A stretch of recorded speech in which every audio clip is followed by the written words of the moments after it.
Okay, so right, just done about an hour and a half, 2 hours crushing. I've stopped to refuel, and you can see this pile's been done. This has all been crushed on 40 mil. I'll just pan back down here so you can see. It's hasn't really missed a beat at all. The engine's running like a dream. The only problem is that there's quite a lot of soil mixed up with this stuff, which is sort of slowing things down a little bit. But early indications are that this is definitely a success to put this engine on.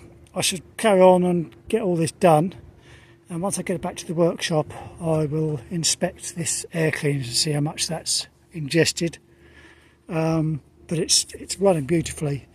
I have noticed that because the exhaust is in a different place, this is getting quite hot here, so I might make a heat shield to screw up under here to contain these wires to stop them becoming brittle over time.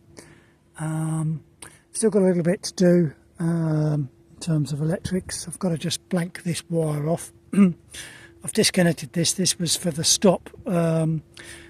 The engine was designed so that when you throttle the wall up it cut the engine out, but I don't want that system. I want it turned off with a key, so I'll need to put a stop end on this wire and just tape it up to there. But other than that, it's going very well. So yeah, we'll carry on crushing and we'll see what it's like once we're finished. Okay, here we are. The hire was complete yesterday. Didn't get around to taking a picture of the pile, but I probably did about 20 times. Actually run out of material to crush. So I think I'm just going to take this air cleaner off. It's very dusty, and I want to just have a look to see how this has performed compared to the OC95 air cleaner, which isn't very good. We'll just see how much dust this has got inside. Yeah, not too bad. And I think I could probably just tap this out.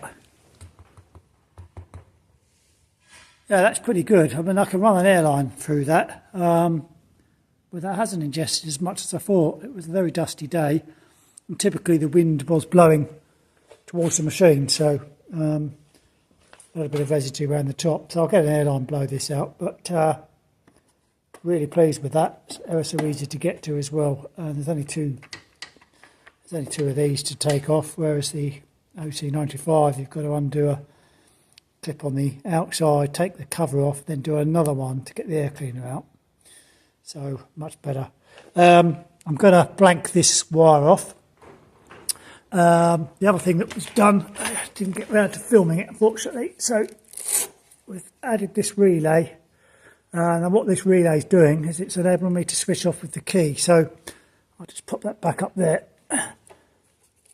What's going to happen? What happens is, as the ignition turns on, it energises this relay, and then when it turns off, it shorts out to an earth, which is then wired up down here to this. So this is the engine stop.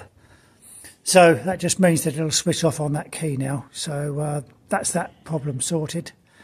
Just in the process of getting this tank made.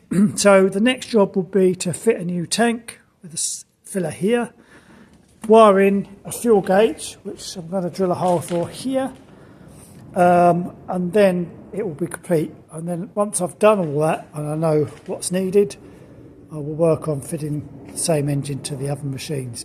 But at the moment, this has been a success. Catch you on the next one.